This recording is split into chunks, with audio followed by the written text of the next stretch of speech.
Julie, you're live on the air. Go ahead with your question. So, I have a personal professional assistant who comes to my home, and she knows a few years that I investigated Yashka because I came from a secular home, and my daughter's father is Christian. So I was like, well, I never saw the New Testament, and then as soon as I saw King of the Jews, I was like, what? I dove in, and it took me about a year, but I told her about a year ago. You know what? I have returned to Adonai. This past year, she's given me a few under her breath kind of digs about about returning to Yash. Not me returning to Yashka, but I looked at the Jewish calendar with her, and I was like, "Oh, do you know who Moshe Rabbeinu is?" And then she was like, "Well, does it say in your calendar the return of Christ?" And then another time with another dig, but just recently this week she included me on a text that praised Yashka. What you can do is say, look, is there a very specific question that you have, and I'll be glad to answer it. What is the most persuasive question that you have? I'll be glad to answer it. There is something intriguing about Christians, and that is that anti-Semitism, or more specifically Christian anti-Semitism, doesn't faze them unless they actually had nothing to do with it.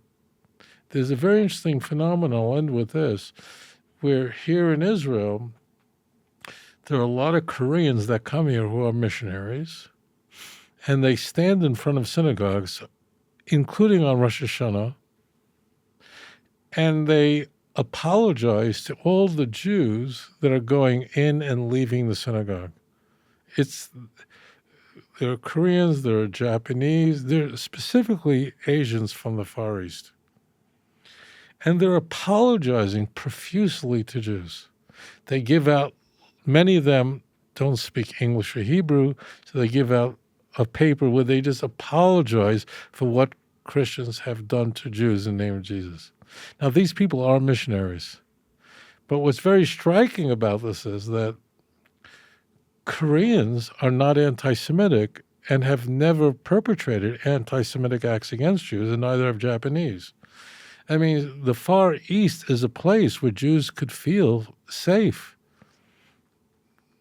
There was no Japanese saved thousands of Jews during the Holocaust to the chagrin of the Nazis, who were their allies, part of the Axis. So it's intriguing that the only Christians on the planet that are not complicit in the crimes of the Holocaust are apologizing for every other Christian, which doesn't make a lot of sense. Nevertheless, if you're dealing with someone who really doesn't know the boundaries, you have to assess, and it affects you so deeply, which I could see, you have to always assess who you're going to hang out with, right? But if you just say, my grandparents are Holocaust survivors, to a Christian that doesn't make sense. So you're speaking a different language, and they don't understand what you're saying. So you're saying, why are you persecuting me? Don't you understand that you Christians have slaughtered Jews? So stop. Because the Holocaust only occurred in Christian countries. It didn't occur in countries that were Buddhist, and didn't happen there. So you're saying to the Holocaust, and they're going, I don't know what you're talking about. And so you're sort of speaking a different language. If you're going to speak to a Christian, you have to do it thoughtfully. They want to know about the Bible. Now, if you ask them what specifically in the Hebrew Bible should persuade me to be a Christian, what is the most, then you're talking their language, you see. But if you talk about the Holocaust, they don't even know what you're talking about.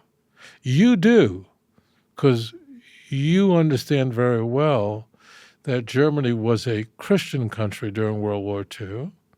65% of German citizens in the 1940s, leading up to the Holocaust, during the 12 years of the Third Reich, were Protestants, and about 35% were Roman Catholics. You know that. But to the average Christian, this doesn't mean anything.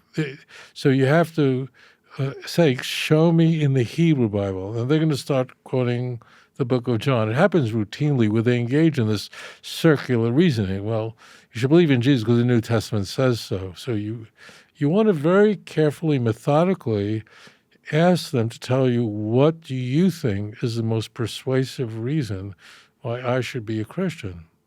You do that very calmly and be very specific, okay? And if they'll start quoting John 3:16, tell them, but I'm not, it's whatever the New Testament says is meaningless. In fact, the book of John ends by saying that this book was written so that you can believe. That's how the book of John 20 ends. So if you can do that thoughtfully and just say, just give me one specific thing, then you're talking. Now, what's going to happen on every occasion, every single occasion, is that when you respond to the issue raised, they're going to then switch where Jesus changed my life. So they go from, I have proof, demonstrable, empirical proof that Jesus is the Messiah and Christianity is my version of Christianity, the true version.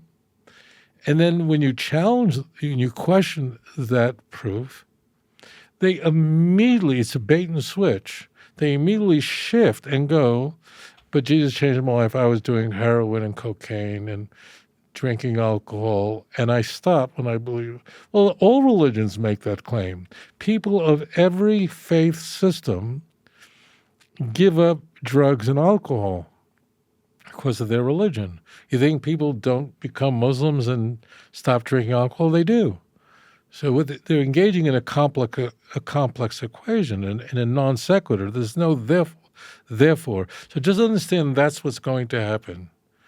You have to very specifically ask what in the text of the Hebrew Bible demonstrates. What do you think is the most persuasive reason why you think I should be a Christian? From the Hebrew Bible, okay, what should persuade me? You'll finally probably get some sort of answer, and that's good. You're then going to very calmly, don't get angry, don't get upset, and don't be pedantic. Don't feel that you need to correct everything. Just go to the core of it and respond. You are immediately going to be told about miracles, signs, and wonders. That happened to somebody else in the Congo. Always, it changed my life. But in every religion, people's lives are changed. So, saying that's it's a non sequitur. It doesn't follow that if a religious belief system changed your life, it therefore must be true. Because people who belong to religions who you don't think is true, their lives are changed as well. There are people that follow gurus in India and they're healed completely.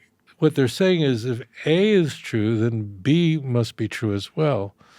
But it doesn't follow. That's what we mean by non sequitur. Do these things work? Not really. It could become torturous and onerous. You have to really sit down with someone. But if someone just losing it is completely unhinged, and it's going to be difficult to have a thoughtful and a meaningful conversation, okay? But you can't talk about the Holocaust. You can do it, but it's not going to get you where you want to. Because what you're expecting is that you're going to speak about anecdotal experiences of your family during World War II, and how somehow you managed to survive Christian Europe and you're here. Now, to you, that's very meaningful. And you're expecting the person to go, oh, really? You know what? You go ahead and be a religious Jew and just forget everything I said. That's what you're expecting. And I'm so sorry. That must have been really offensive. That's what you're expecting to happen. It will never happen. Never. Okay, so I don't want you to engage in a process that's doomed to failure. Okay, Shana Tova Umutuka, Ksir Chsima Tova, a good Geben Share. Thank you so much for calling in.